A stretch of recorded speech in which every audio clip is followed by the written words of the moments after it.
never know if it could change your life. Take a chance, you're neither wrong or right. You never know if you don't roll them dice. You better roll them dice. You never know if it could change your life. Take a chance, you're neither wrong or right. You never know if you don't roll. Hello everyone. Welcome to another episode of Dungeon Master of None. I'm Dungeon Master Rob. And I'm Dungeon Master Matt, and today we are talking about world building. We're getting into class. Yes, we're going to discuss the proletariat, the lumpen proletariat, how to mechanically represent the sack of potatoes in your own role-playing system. We'll be discussing why the bourgeoisie are so overpowered and how to balance that in no, we're discussing classes. We've got linear proletariats, quadratic bourgeoisie.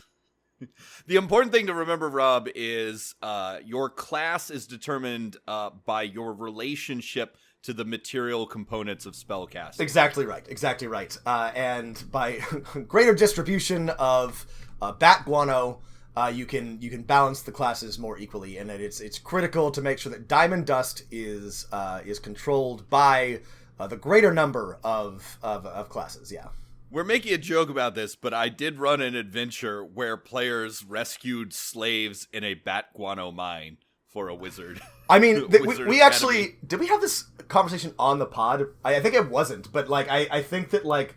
The one thing, if we were like really extrapolating what a world would be like with real wizards in it, you know, that one of the things that would be more important than like land or gold or whatever would be, you know, diamond dust and bat guano, but also like diamond dust for sure, right? The only That's thing, like the most important spell component, yeah. Given the rules as is. Yeah, we should talk. The funny thing about those rules is the diamond dust. It's always diamond dust worth. Of a diamond worth 100 gold. So you can always, if you go get it appraised somewhere else, you could always use a smaller diamond. If you create a glut in the market of diamond dusts, or of diamonds, then you can, you know, cut your diamond into smaller pieces and cast Raise Dead more often. Yeah. It brings in disturbing questions of the nature of value and market price as a determinant of value. So, I mean, you can't resurrect a player without getting into these deep philosophical questions. Right, you have to understand the economics in order to resurrect a player. No, we're talking about classes in your world, and we've covered I think most of the big topics we talked about: geography and nations and factions and gods and magic, but species, ancestries. But this is going to be a bit more, I guess, system-based. And I think this is a good thing to talk about because most unique homebrew settings have some sort of either their own class or their own subclasses or some sort of like unique approach. And I think that there's a good reason for that. I think that isn't necessary, but I think it's probably going to come up most of the time. Well, and when you're world building, right, one of our big mantras has been it always needs to come back to the players and how they're going to interact with the world. And the thing about a game like Dungeons & Dragons 5th edition, or really any edition, is the main way players interact through the world is their class. This is the thing that defines their character more than anything else. Especially in Dungeons & Dragons. So if you're playing a classless system like Savage Worlds or any number of other things, this is less relevant. But you still probably want to think about how skills and abilities and feats apply specifically to your world. So you can still use this as an idea. But if you're going to be homebrewing a 5th edition or Pathfinder 3.5, you are going to want to think about how your classes relate. And especially in 5th edition, and we have griped about this plenty, but, you know, because so many of the classes as written in the PHB have a bunch of Forgotten Realms lore slapped onto them, you definitely are going to want to do at least a little bit of tweaking so that players don't come in with, you know, a rogue that uses Thieves' Cant if you don't have Thieves' Cant or a Thieves' Guild in your world, or, you know, you don't have a warlock that has a connection to the Shadowfell if you don't have a Shadowfell in your world. And that's both good and bad, and it's not a ton of extra work, but this is definitely, I think you really have to think about this if you're homebrewing in 5th edition. I think one of the big things, like before you begin, I think the biggest picture thing I can think of is the assumption of whether the player characters in your world are unique or not in their classes. You get what I'm saying by this? I get exactly what you're saying by this, yeah. Right. Is if you are a wizard, is being a wizard something anyone in your world can be, or is it something that distinguishes a player characters? There may be mages and spellcasters, but very few or none of them are actually wizards with the abilities of the wizards. Or are you going to assume that, being a rogue, being a fighter, being a druid is a thing that anyone in the world can be? Yeah.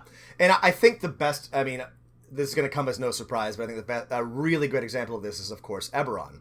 Because the Artificer is a critical role, a critical job to have, and a critical way to be an adventurer and relate to the world.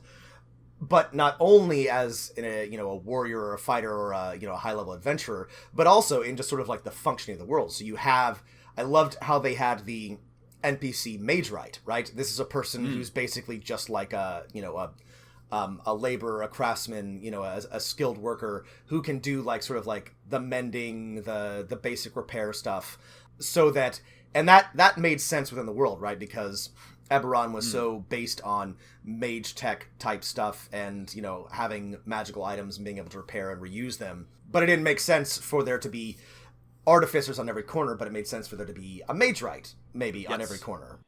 And I think 5th edition leans into the idea that player characters are unique. Given the stats in the monster manual and various supplements, most NPCs, while they may have spellcasting abilities or they may be have weapons and are good at swinging, don't have the entire suite of abilities that for example, wizard or fighter would have.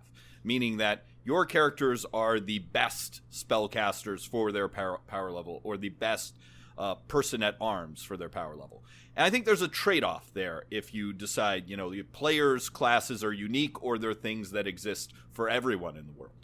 Yeah, and when I'm designing things, I tend toward the players are not unique because it breaks my immersion, I guess, my verisimilitude. Of course, my players are special; they're the center of the story. But without coming up with a reason why, I start to have trouble sort of picturing it. So I tend to create things or classes or design things with the idea that anybody can do them, and there are others of a similar power level, out and about in the world. But that doesn't have to be the way. And I definitely think that D&D has traditionally been designed in such a way that that's not the case, that the players are unique in a lot of ways, which is totally acceptable.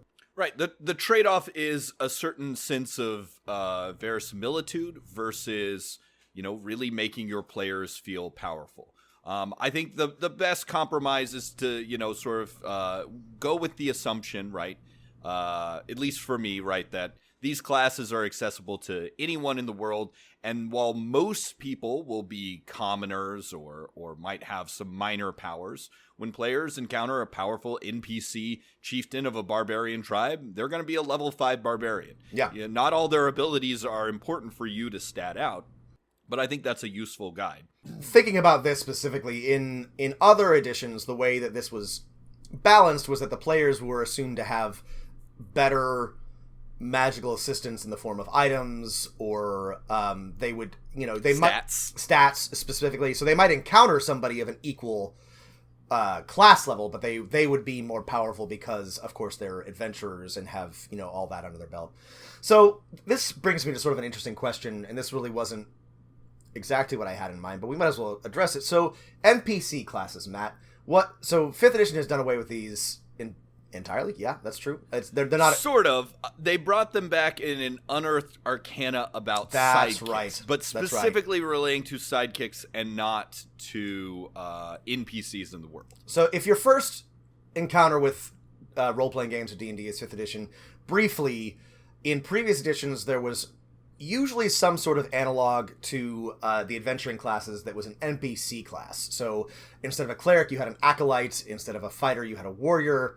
Instead of a mage, you had an adept. And these were classes that could cast spells, but they didn't, or had some abilities, but none of the the cool class abilities that any of the player character classes would have. And I sort of like these, but I know why 5th edition didn't include them. It's just like another thing to keep track of. It's just like more... Right, it's a pain in the ass to build an NPC. It's just more stuff. But I do think it sort of like filled an important both mechanical and story function. But I don't know, Matt, what's your take? My take is I think it was a useful guide to think about your world. In practice, I rarely built an NPC using all of these guidelines, right? I took the average stats of a level 5 warrior and be like, okay, well, this is a sergeant in the army that my players are going to encounter. Yeah. I liked having the option, but, you know, it's purely for game masters, and I can see why they decided not to put that in the new DM's guide. But this is something you should consider, right, when you're world building. So this gets back to the original question, right? Are your PCs unique? If they are unique, right, does that mean that there are no other fighters and or warriors? Does that mean that nobody is at their level? Does that mean that you have something like NPC classes that are purely for the non-players?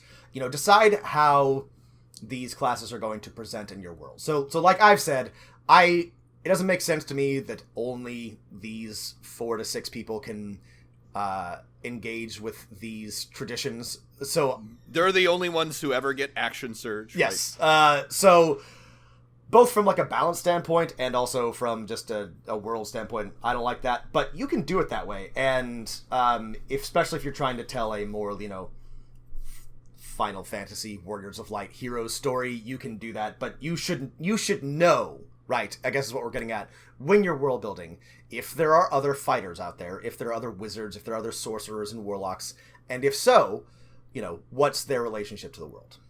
I think the next question that builds on that a world builder should ask is sort of frequency. How common are, if these classes exist or sort of an NPC analog to them, how common is each one in your world or in various parts of your world? I think the sort of standard assumption, at least that I usually make when world building, is that like fighters and rogues are pretty common. You might encounter them quite often. It's much more rare to, let's say, encounter a druid or right. a warlock. Right. And this is, I think, an important question. And this is, I think, something that D&D spent a lot of time just sort of hand-waving, especially in their standard settings. Because, as we discussed at the beginning, I feel like having a lot of wizards or clerics running around breaks the fundamental idea of a feudal, you know, medieval society. And, you know, if you have people who can create water or, you know, food or, you know, conjure things out of air, even if there's not a whole lot of them, that things start to break down. For me, I find that very fun, and I'm like, great, yeah. What kind of worlds do we have? Let's put lots of wizards. Let's put a bunch of wizards, which is, you know, anyone with an 11 intelligence can cast a spell, right? In graduate school can cast a spell. Yeah, and that's how you get Eberron, which I think is a great, or get to something like Eberron, which I think is like a great example of the richness of like following logically through these ideas. But if you want to play in a mostly like medieval feudal society, like maybe you don't have very many wizards, maybe the wizards are all part of a council and they have all agreed not to, you know, affect the general technological, you know, progress of the people around them. Maybe they're all assholes. Maybe every wizard like runs is like the headmaster of a village. But you should probably think about this, right? Similar with like druids and clerics, right? Because they can, especially at a high level, they can really like mess with stuff, you know? So why don't they? If they do, how does it manifest? You know, how many of them are there? And how do they relate to the world?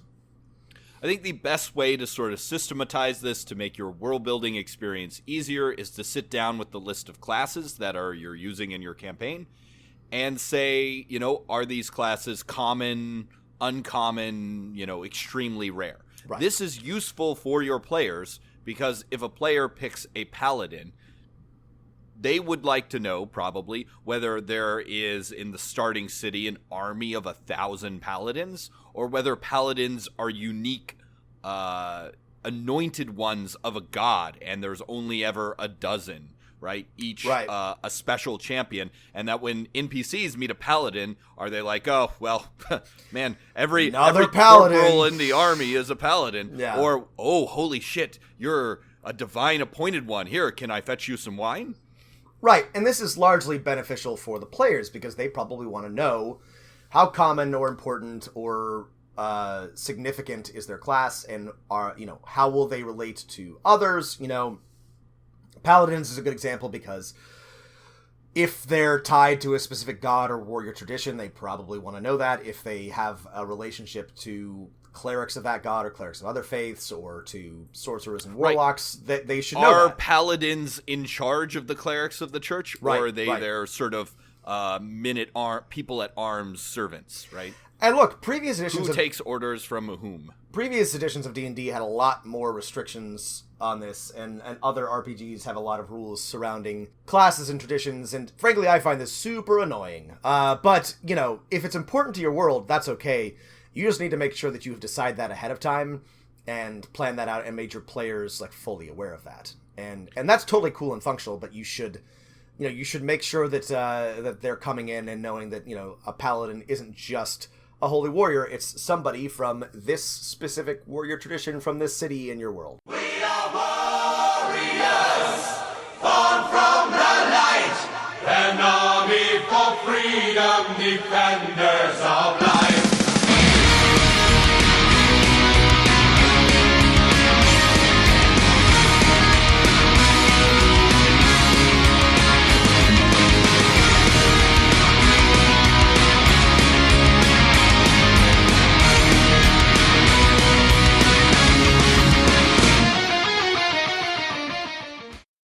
I think the next sort of very useful player-centric thing you can do with classes is to sort of add in notable examples of each class. Now, this doesn't have to be a specific NPC in your world. It's probably better if it isn't. But for example, say, most well-known fighters in where the campaign starts are the pit fighters of the city of Ebonport. Right? And lots of the people, if you're a fighter, people might expect that you might want to enter in the pit fighters. Doesn't mean you have to be one, but those are the notable fighters in the area. And both 5th edition and especially Pathfinder do this with iconics, which I really like. So you probably don't have an amazing artist to help you do this, so this might be more difficult. But if you want to write little bits of story or start thinking of who's your iconic fighter? Who's your iconic cleric? Who's your sort of exemplar of that role? And what do they look like? What sort of weapons do they use? Something to give your players an idea to latch on to if they ask about it, or to give you an idea to sort of help center that class in your mind and in your world. This is helpful for me to sort of think about, if I'm not playing in Forgotten Realms, what does a fighter look like? What does a rogue look like? What do they carry? How do they fight? What are their relationships? How do they dress is a big one. This is, I think, a great tool for helping yourself. And then when your players come to you and they're like, great, I want to play a fighter in your world. And you can be like, great, so here's, one of the greatest fighters that's ever lived. She fights with, a gigantic hammer and is from this city and, looks like this, and et cetera, et cetera. The next thing I think you want to ask is, for each of the classes, what is their sort of social standing in your world or various parts of the world? Are there any sort of requirements to be in that class, right? So it's entirely within your rights as a dungeon master to say, all rangers are trained at the Thorn Shield Academy in the wilderness, and that is why they have these special powers of going through the wilderness. But generally the assumption, right, is that anyone can be any one of these classes. Right. Usually for fighter and rogue, right, there are many paths to become this class. But for classes like bard or wizard or cleric, there might be some sort of hierarchy that it's assumed that most of the members of this class will be a part of, right? A player character can always be an exception. This creates an exciting role-playing opportunity. Yeah. Well, and for 5th edition, you might actually have to do this depending on your world, right? It's because... Well, for warlock or bard, right, you need things. You right? need things, right? So you can just like pick up the College of Lore and the College of War and just put them in your world, and that might work. But maybe that doesn't make any sense. Maybe there's no bard colleges, or that's less interest. This makes. I went to the College of Lore. Right. I went to Knowledge University. Yeah, I went to Smart Person U. Even I think this is probably more specific with paladins. Fighting nerds. Where they're, I'm an ancestor, oath of whatever paladin, and you probably want to come up with your own oaths and your own traditions, your own patrons. And this can be as little or as much work as you want, right? You can just sort of reskin what's there. But if you have your own traditions, you probably want to think about where warlocks... clerics is another one too, right? Probably a lot of the domains are going to make the same amount of sense in your world, but if you've got specific deities or specific mystical traditions, then you may want to write up your own domains for your clerics to pick. And it's actually a really good and easy way to get your players invested in your world. It doesn't require a whole lot of extra thinking. You just sort of like add a couple of new domains that they can work with. Cleric's an easy one. Some of the other ones, not so easy. New bloodlines for sorcerers is complicated. New patrons for warlocks is complicated. But you can still do these things, right. But you need to think about whether or not what's written is going to fit in your world. The other thing you want to think about, the other half of this question, is the social standing. Sorry, I skipped right over that. Yeah, sorry. That's okay. Of each of these classes, right? There's sort of a general assumption in D&D that, for example, maybe wizards might be generally acceptable, whereas warlocks and sorcerers might be feared or distrusted, right? You want to sort of explain that in your own world building, because your players are going to want to know, if I make a warlock, am I a dark person that I want to lie to everyone? I'm like, oh yeah, I'm just a wizard who, casts Eldritch Blast a lot. Or do I actually have a pact with Satan himself? Again, like 2nd edition had this like numerically represented with reputation, right? If you were a assassin or something, you would start with a low reputation. If you were a paladin, you start with a high one. You do not need to go that far, but you should think about how people in the world are going to respond to your players if they have, for example, rolled a warlock and have a pact with the Great Old One, which is something that maybe some people might not like very much. Or it's always fun to put a twist on this and say there's an entire empire run by warlocks where it's considered very respectable to have forged a pact. Right. Right. And this is one of the great things from Pathfinder's setting, is that if you're from Cheliax, your whole nation is based on a pact with devils. So if you meet other... Except they don't have the warlock class, which makes it really sad. Kind of like robs it of its intensity, but still kind of a cool idea. Yeah. If you're in Cheliax and you happen to be the kind of person who summons and or speaks to devils, that's great. So just think about how that might... Good for you. Here's a promotion and a land grant with 30 halfling slaves. That's right. You're now a noble in the Chelaxian... I don't know. Chillaxing all Rob, cool. You're getting a little too intense here. Chillax a little bit. Chillax, bro. All right. Should we talk about, for example, some specific ways we want to integrate some classes and put them into our world building?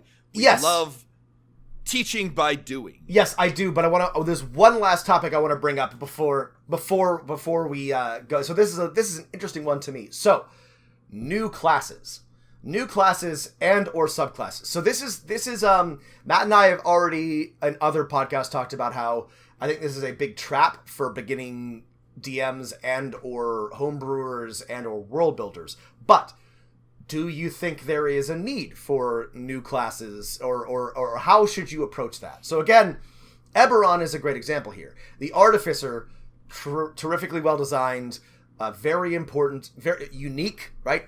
Doesn't do anything that other classes do, or it does in different ways, right? Definitely had a reason to exist. But let's use Matt Mercer's, what's it called? Tal'Dorei? Blood Hunt. Yeah, Tal'Dorei. Tal'Dorei. Tal'Dorei. Right, he has a Blood Hunter class. Does it change his world that much? Is the Blood Hunter important? That's fine. You don't have to have a new class. I mean, it could be because you have a player who wants to do something unique. That is also a valid reason. But an equally valid, or perhaps more valid reason, is to have a new class to show how your world is different. Right. So Eberron's a good example because it needed an artificer to make sense. Perhaps you have, I'm spitballing here because I actually think this is kind of hard, but like perhaps your world is a bunch of floating islands in the sky, and you've got a class that is based largely around flying or manipulating wind currents. You know, you need one of those for the sailing wind ships to make sense. It's a Zephyr. That would be a good name for that class. Zephyr, yeah, a Zephyrite or something. But yeah, do you think these? I mean, I think this is potentially a big pitfall, but I do think there is a potentially a reason for this to exist, depending on the distinctiveness of your world. And absolutely, I'll give you an example. In the world I'm building, Wild Space, which is Star Trek fantasy set in space. There's a lot of room in the world for you to be something really wacky and out there. A new alien or a unique creation of that represents the vastness of the entire universe. So I created the class The Oddity. So players who want to be I Am Groot, right? Or Chewbacca or something, some alien that we only see one of and is super weird, have an option for that. Yeah.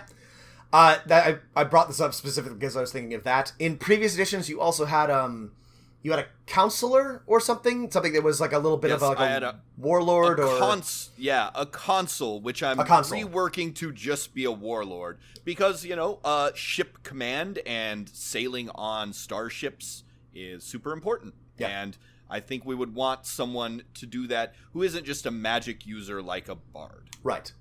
Because I've reskinned bards to work with the signs of the zodiac. So right. So think about this. Think about whether or not it is necessary. I think most of the time you can get away with... The answer is probably not. Probably not. But, if you think that there's something that's not represented by classes, which is the existing classes, which is probably likely, think about how instead of designing an entirely new class, you might do a subclass or present a new patron or domain or something to allow you to do that without completely rewriting a class. A good example of this is the Divine Soul, right? Which is basically, plays entirely differently from a regular sorcerer, but doesn't require like an entirely new class or a whole bunch of new rules to understand or work with. So I would say if you can get away with it, don't design a new class. But also, right, if you need it, that's okay. And Matt and I have both broken this rule, so feel free to ignore everything that we say. Which brings us to the part... Feel free to ignore everything Rob says in general. That's true, especially the things I say. But now let's teach by doing. Yeah. I can show you the world, shining, shimmering, splendid. Tell me, princess, now when did you last let your heart decide? I can open your eyes, take you wonder by wonder, over, sideways, and under, on a magic carpet ride, a whole new world. All right, so Rob and I, again, are working on our own worlds, homebrewing, and so now we're presented with this question: how do we integrate the various classes of 5th edition D&D into those worlds? Any changes or things we want to highlight that will be useful for our own world building and for players as they make characters in this game world. Yeah, let's start at the top, right? The barbarian. Barbarians fit into my world very well. I've made the sort of note that barbarians do not have to just come from sort of savage places, right? That the barbarian is just a path that shows the expression of someone who has heightened senses or an intense focus. However, I then list several planets in near the starting area where people are generally deemed as uncivilized. That might be places where barbarian characters can come from. Noting that barbarians can come from pretty much anywhere. Great. I love it. Okay. What about? Do you want to comment on? Yeah. Your So world I was trying to say this. So here's a tangent. Sorry, everybody, if you were hoping for some sort of structure to this.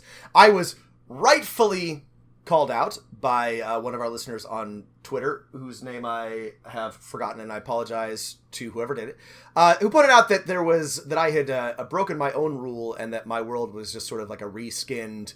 I was using just a bunch of old, non-standard European names for things, and I have taken it in sort of a different direction. So it is no longer called the Darien Scheme. The working title for my world is now Anima Mundi. And I have been leaning more into a lot of the alchemy and... Anima Mundi, 2 words from a language not associated with Europe. Good yes, it's exactly the same thing, but different. It at least isn't just the name of a failed colony anymore. It is now just sort of a general idea. That was a working title. It was a working title. So I like Anima Mundi better. I definitely am leaning into, like, old weird Europe alchemy and things like that, but... within the context of the world, most of what I've talked about previously is... Don't forget that there are long traditions of European alchemy. I have and not Islamic forgotten alchemy about Islamic alchemy. Yeah, are like basically in some cases interchangeable, in some cases very distinct. They're very intertwined. Obviously, we would never have medieval European alchemy without the innovation. Of course, what my original intent was, and what I'm leaning towards now, is that I think that most Western role-playing games exist in a tradition of fancying casting, and they lean heavily on a specific number of ideas about wizards and druids and clerics and magic in general. And I want to have fun with sort of like some of the weirder things, some of the mystic traditions that don't get captured. So that's sort of what I'm working towards with Anima Mundi. And as I have talked about alchemy a ton in previous things, that is sort of now where my focus is, including, hopefully, some Arabic alchemy. So does alchemist become a class in your world? Well, so I'm going to save that towards... anyone can do? I'm going to save that towards the end when we talk about your oddity as well. But getting back to the topic, a lot of what I talked about is mostly the same, but barbarian is largely the same as it might be in 5th edition. However, I love the mechanics and feel of a barbarian. I don't love the way that rage is expressed. So barbarians are still warriors. They still come from a naturalistic tradition. I think that within the context of Anima Mundi, they are going to draw heavily on herbs and tinctures and potions. They're going to drink drafts that send them into sort of a psychedelic warrior trance, rather than just being somebody who gets really fucking angry. So I'm working on rewriting the subclasses to reflect that a little bit more, but it's basically the same idea, because I love the mechanics of a barbarian, but I just think that sort of like flying into a wild rage is very limiting in terms of the types of warrior traditions that can be represented. Because I think barbarian is meant to be from one type of person who does martial combat, and fighter is a much more, tactical, arms and armor type of thing. And so I think barbarian can represent a lot of different types of warriors, but it needs to be tweaked a bit. A barbarian could just as easily be someone who has so perfect control over their metabolism. Precisely, they can enter a heightened state. Exactly. Sort of getting away from barbarian dumb, yes, smash. I hate barbarian dumb. I love barbarian intense, right? I love barbarian, like, this is your, like, level of commitment to your fighting style, to your warrior tradition. So that's sort of how it works. So there will be some from certain areas who use, natural herbs and medicines, and there will be others that have intense focus, and there'll be others who call upon ancestor spirits. That is one thing I'm actually going to lead. I'm going to borrow the ancestor. What's that called? It's from Xanathars or something. The zealot, or the ancestor ancestral guardian. Ancestral guardian. So I love that. I love that idea. But instead of flying into a rage, they will be possessed by an ancestor spirit. Anyway, so long answer. Barbarians are still there. I'm just sort of like tweaking the base idea. It won't be rage. It'll just be here's your tradition, and here's how you gain those same stats. Right. And I think, barbarians, for example, in my world are very common. Looking at the next class, the bard, I decided to make bards a very unique or rare class. As in, when people meet a bard, they're like, oh, ooh. And we should point out, right, this sort of common, uncommon, rare should have no bearing for your player character's decision, right? They could all be very rare classes. This is just what they should expect to meet in the world. Now, I have the privilege in my life to be surrounded by people, many of them women, who are very into astrology. So I decided, there's sort of an idea of the harmonics of the spheres and the music of the spheres, and for a space game, that's what bards are. They are the one spellcaster who does not have to draw their magic from another reality or plane of existence. They are the literal manifestation of the power and connection of the galaxy. And there are 12 such emanations based on the 12 signs, and for a role-playing opportunity with only small mechanical benefits. Your sign, zodiac sign of a bard, determines perhaps your outlook or disposition, and I'll leave it up to players to sort of interpret that. Love it. Zodiac bards. Zodiac bards. I love it. It's a great idea, and we'll talk about this at the end. But I have also wanted to draw upon some zodiac astrology traditions because it's just fun, and I also have a lot of women in my life who talk about astrology, so I now know more than I ever intended to know. Virgo season, baby. It is. It's Virgo season. It's Virgo season. It was my birthday 2 days ago. Happy birthday, Rob. Rob's a lowly Virgo, and me keeping the podcast together am a Taurus. That's right. So, somebody has to make sure that it functions. I am strong like bull.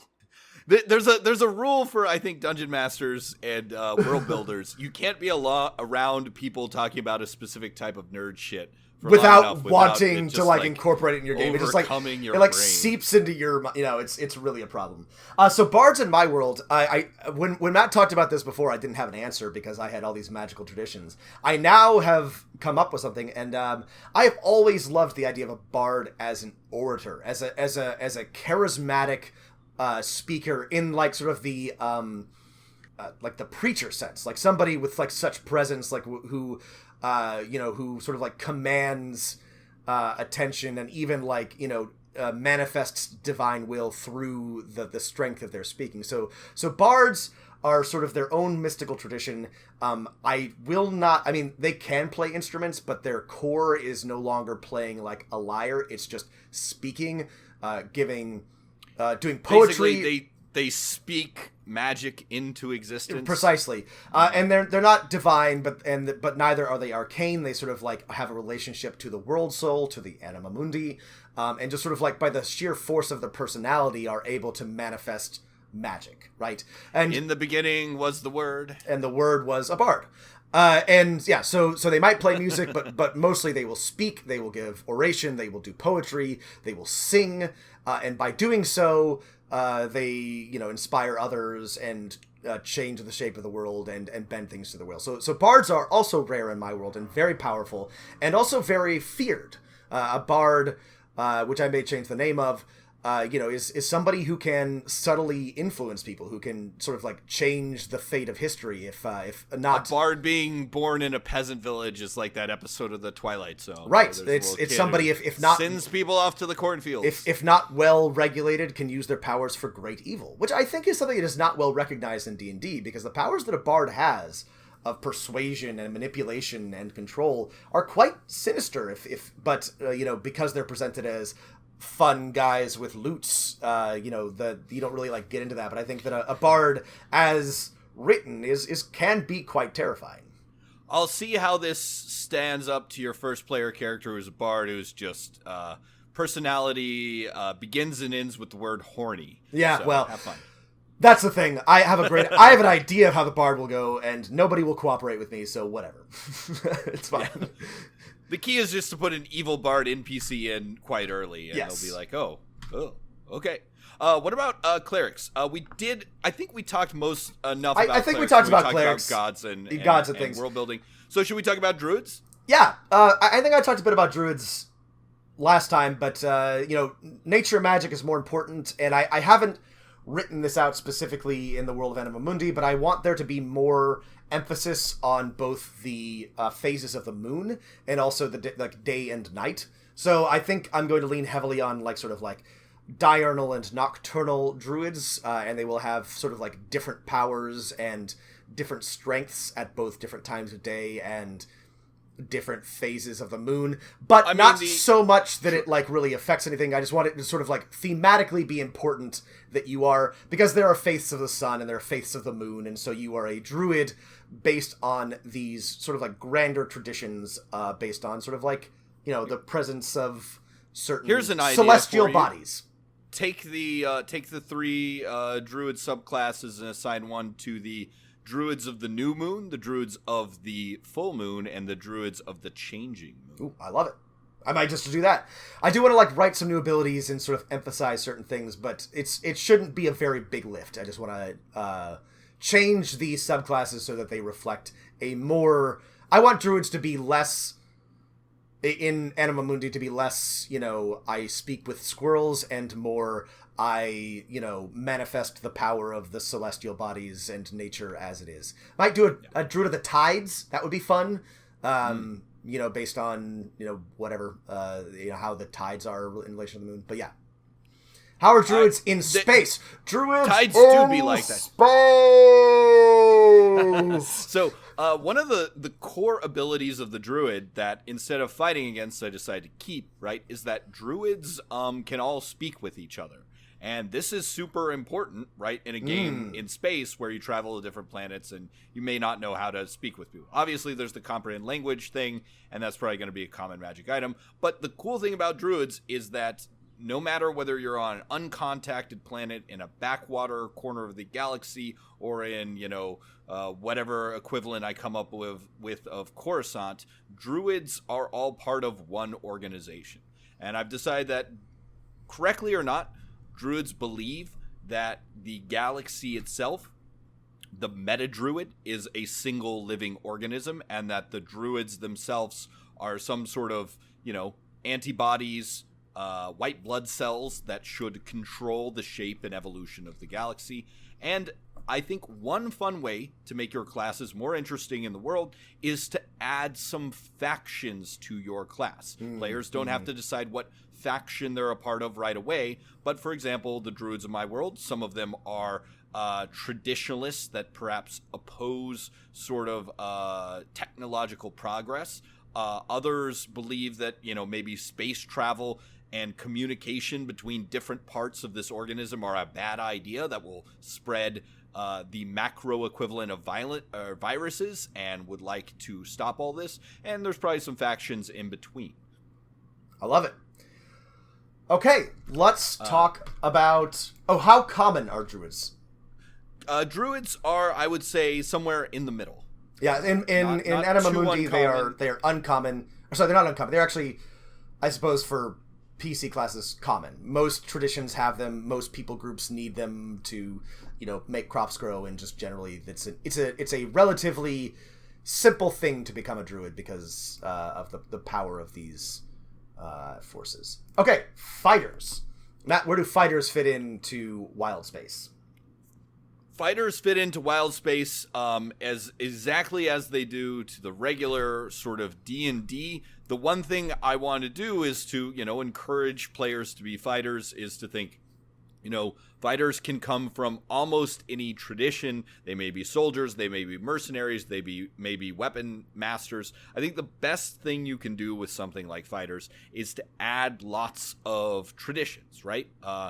Maybe the pit fighters of Ebonport, or the famous duelists of the planet Lao, right? Add some flavor to your fighters that may inspire your players to interact with one of the existing factions of the world. Matt and I are of the exact same mind on this. I've done the same thing in Anima Mundi.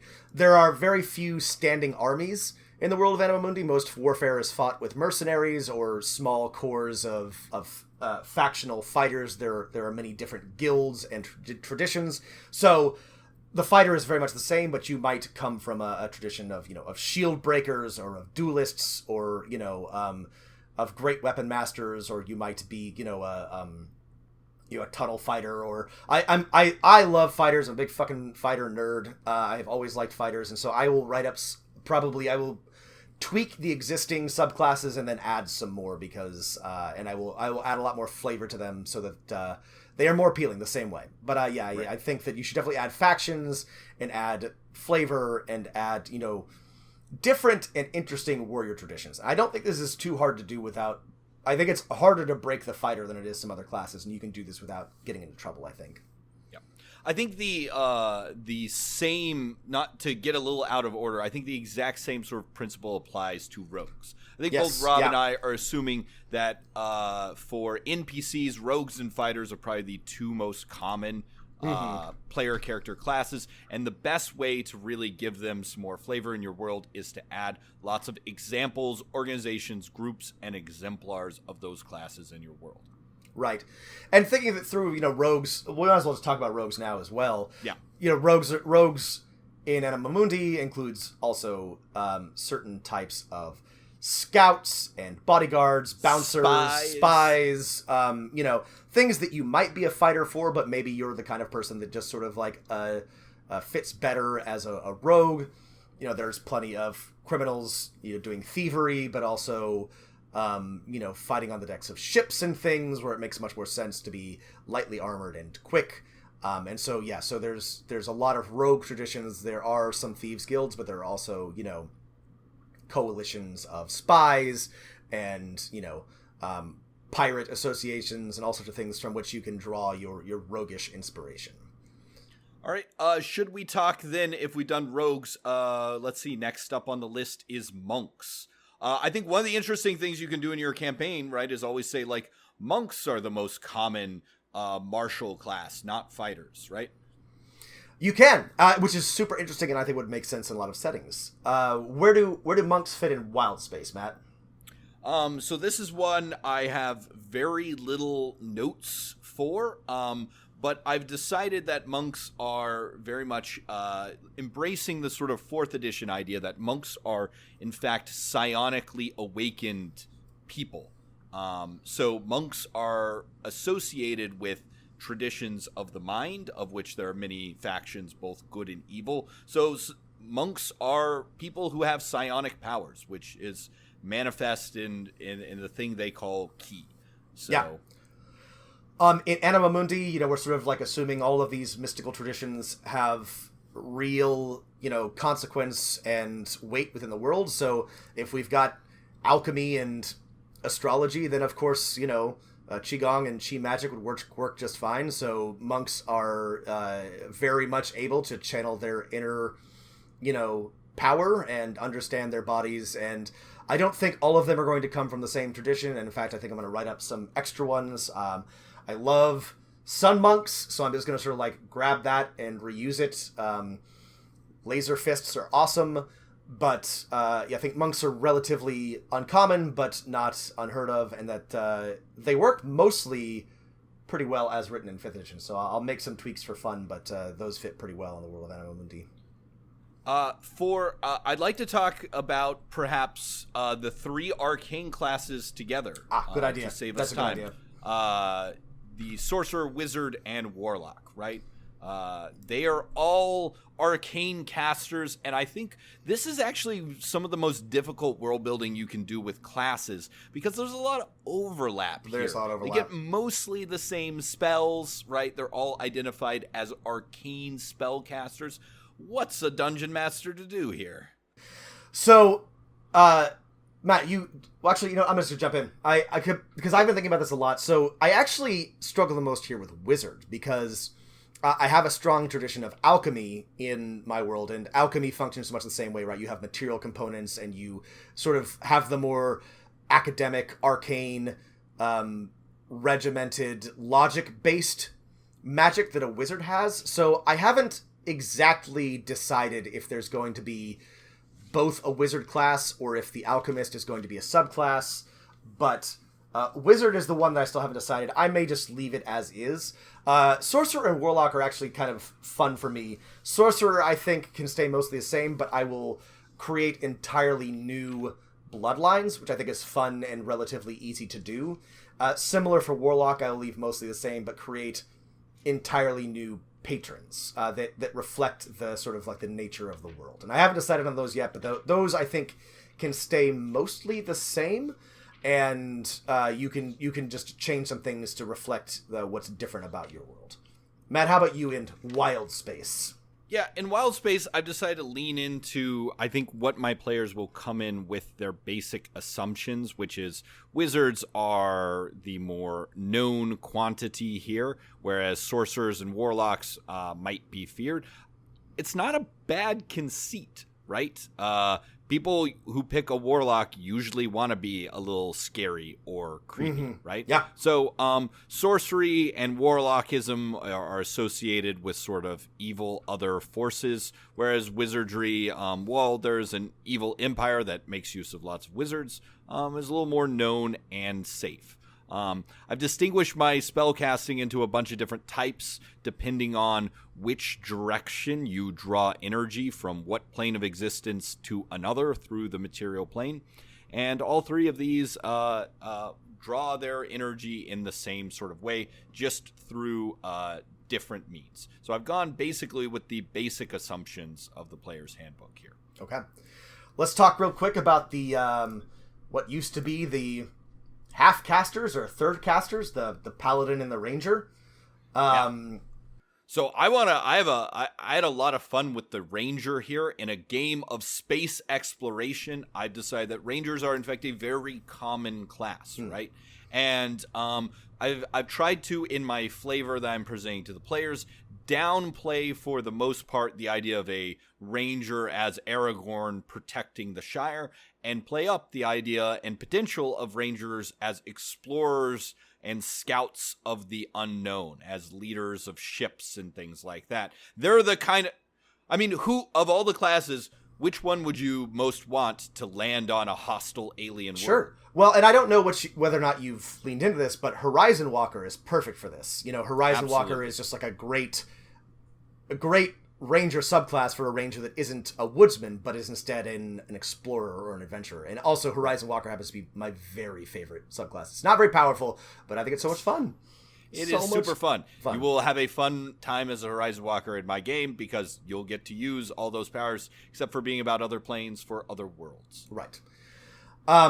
Rangers, I think I would like to do more with them, but as written, they mostly work just fine in Anima Mundi, and I probably will leave them the same as is. I might tweak the animal companion-based one to suck a lot less, because that would be... Absolutely. That's a great class and also would make a lot of sense in the world of Anima Mundi, but otherwise I think it mostly functions as written. The Paladin also, for me, works mostly as written. I want to, much like the fighter, write more traditions and factions and ideas so that players know that they can be a paladin that fights with a bow, or a paladin that is non-lethal and fights with a quarterstaff or something. So they don't have to. So they're not necessarily picturing a armored knight with shield and sword, which they can do if they want to. But I want to encourage different types of holy warrior behavior, right? A holy warrior is wonderful, but there can be so many different ways of holy warrior.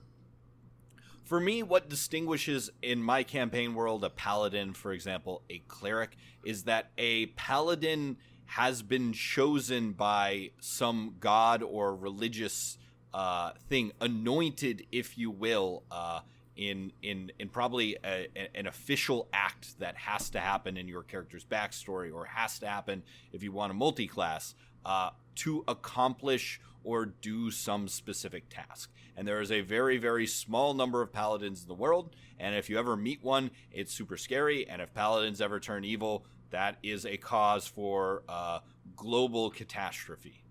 I love it. That's great. Yeah. Is that all the classes That's that all are the classes in the player's handbook that we should discuss? There are other things we could bring up, but let's leave it there and talk briefly about our own homebrew classes. Sure.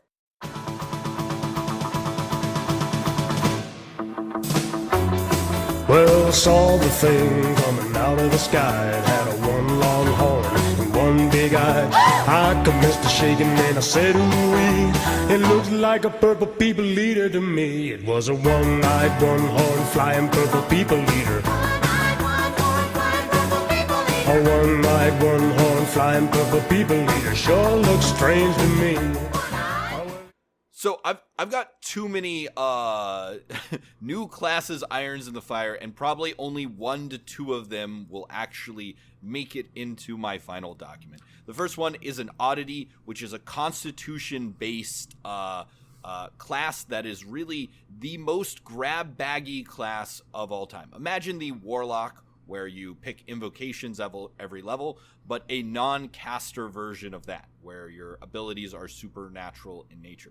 Do you want to be a giant walking tree? This is a class for that. Do you want to be a very large amoeba? You can also be that with the oddity. Matt, if I wanted to be a raccoon that shot guns, could I do that?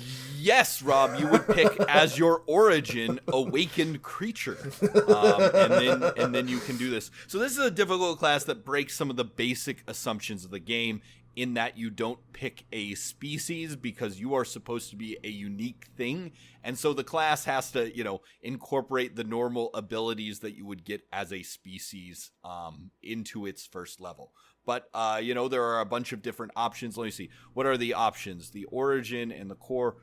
So every oddity picks a origin, which could be awakened, a transformed, or a monster, right? Something that would normally be considered strange, like a plant or a construct. Sure. And then they pick a purpose.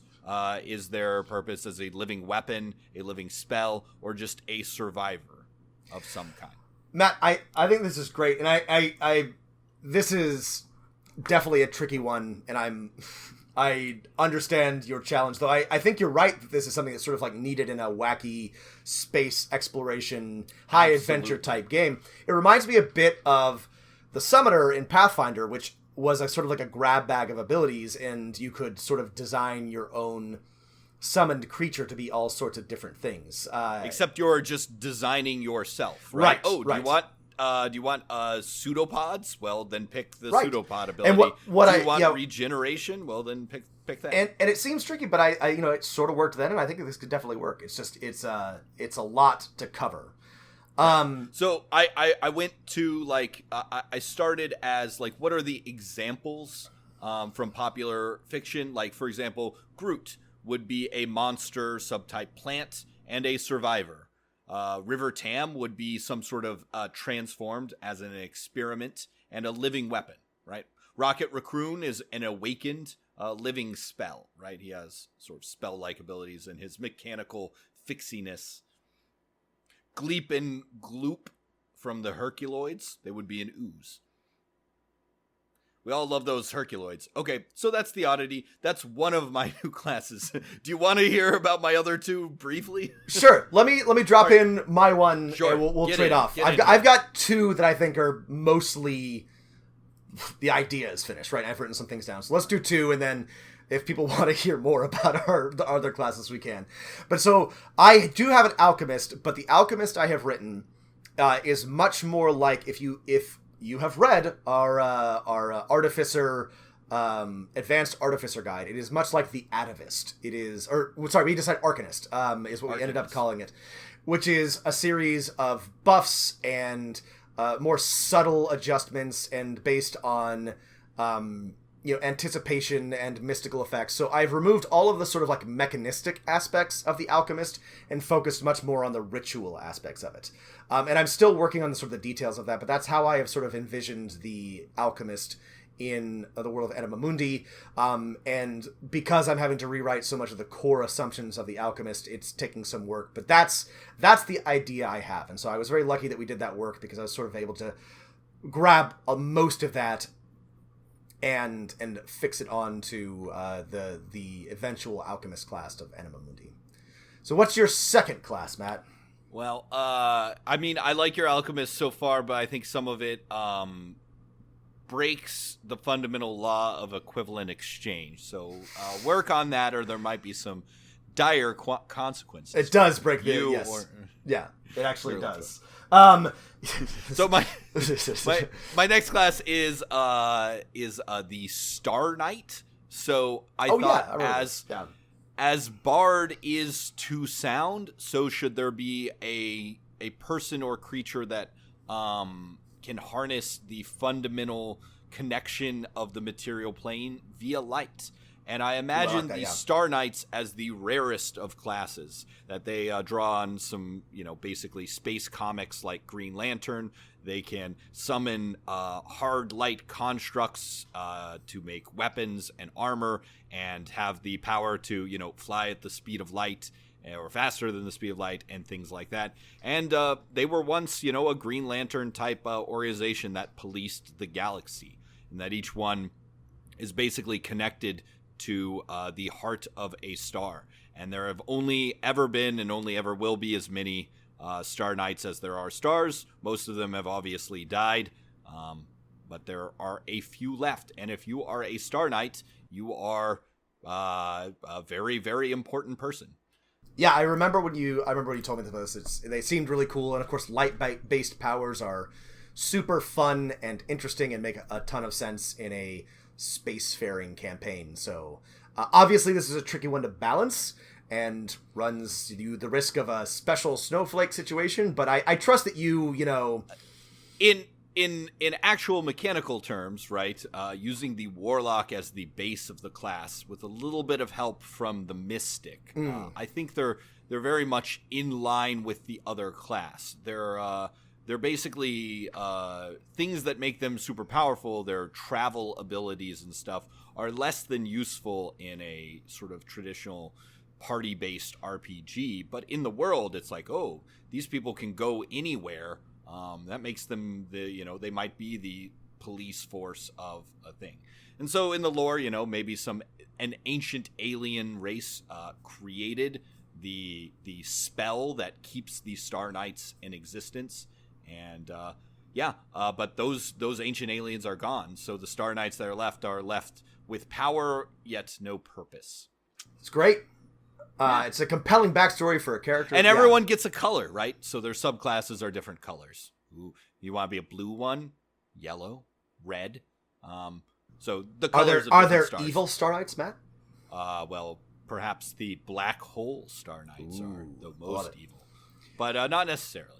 Okay. But yeah, of course there are evil Star Knights. I've set up this class in lore purposes where players could easily come to a new solar system that is completely under the control of an evil Star Knight, and they might have to liberate it. So the other class that I have fleshed out, even like at all, is I'm calling it either Oracle or Mystic, and I want to give a disclaimer here that nobody should do this and nobody should listen to me, and this is a pure vanity project for me for fun, and that I have realized that this world that I'm building may be like a much more aggressive hack of 5th edition than I had ever intended, and I'm going to probably create more work for myself, and I'm getting some scope creep. Anyway, the Oracle or Mystic is a chance-based class, and so I had this idea. No, it's awful. Don't do this.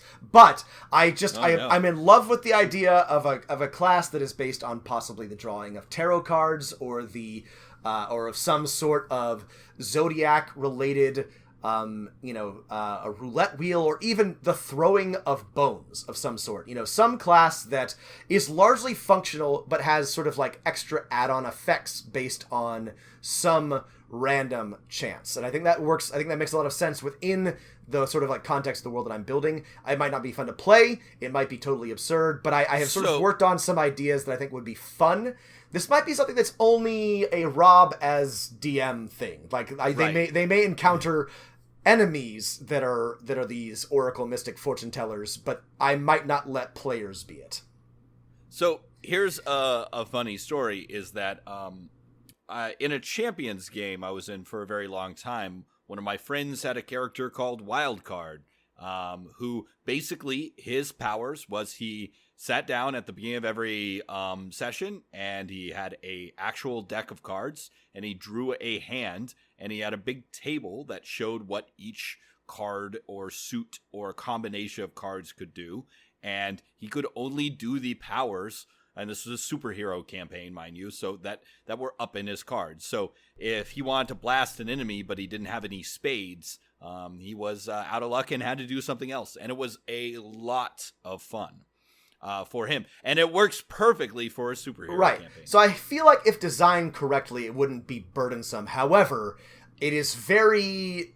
as Matt and I have discussed, this is a very risky thing to do in Dungeons & Dragons, which is not designed for this type of thing. If I was doing it, I would basically take a class like Warlock, where they have a solid set of powers and then something that is kind of not super important to them, but still very, very powerful. Like, for example, Warlocks have all these powers, and then they have spells, right? And they only get a few spells per day.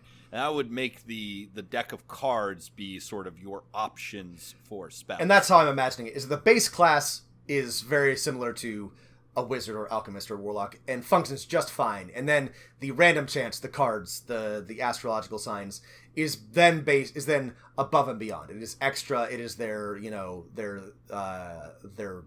big thing. But so that's sort of what I'm working on, and sort of TBD. Well, and then I think we could finally say, I'm excited to see that D, Rob, is I think we might pledge together, because we've talked about it, that both of our worlds, and really almost every world, because it's the funnest thing that Dungeons & Dragons class-wise has come up with in 20 years, is the Warlord class. And there's a million fan versions of this out there. Some of them good, some of them mediocre. And we had discussed this. We had sort of like thought about maybe calling it a scholar or something, and having it be intelligence based, but yeah, like basically the warlord, a non-magical control and support type class, right? Right. Here's how I have drafted out the warlords in my world: is that you pick your subclass at first level. And since the Warlord is a mental-based, non-magical class, the 3 subclasses are your 3 mental abilities. Wisdom, which is sort of perhaps a paragon or like a self-taught leader who inspires and commands by doing. A savant or tactician-based intelligence, and sort of an inspiring leader based on charisma. Right, who might have more healing powers or something like that. Yeah, based on the old 4th edition stuff. So, Rob, what do you say? What do you say we one day commit soon to doing this? Release our version of a new warlord class. I love that. Let's do that. I actually have a chunk of time coming up when I can work on this. So, yeah, we've talked about this. I already have a bunch of notes for this. We will release a warlord scholar, something. We'll call it warlord. We're just gonna call it a warlord class. Just call it the warlord. People know what that is. People know what it is, because it did not make it from 4th edition to 5th edition. I think it was one of the good ideas from 4th edition that I wish had made it to 5th. So and this is the big problem with 5th edition. There are not enough non-spellcasting classes. Look for that. We will release this class. On the DM's Guild. I know there's already a billion of them, but if you want ours, you can have it. All right. So maybe by the end of the year. Let's give ourselves until the end, if you're listening to this now, of 2019. Yeah, that's a nice slot of runway. Hopefully sooner, but at the very least, we can meet that deadline. Because lots of exciting things are happening by the end of 2019. We're getting a new Eberron Shadowrun book, Shadowrun, fun things like that. All right, thanks for listening, everybody. If you have any questions or thoughts, please write us at dmofnone@gmail.com. Add us on Twitter at dmofnone. Let us know about your own classes. Let us know if there's anything you'd like us to address that we didn't talk about. And thanks for listening, and keep rolling them dice. I cry for help in time of need, await relief from Holy League. 60 days of siege of London and League. Sent a message to the sky, wounded soldiers left to die.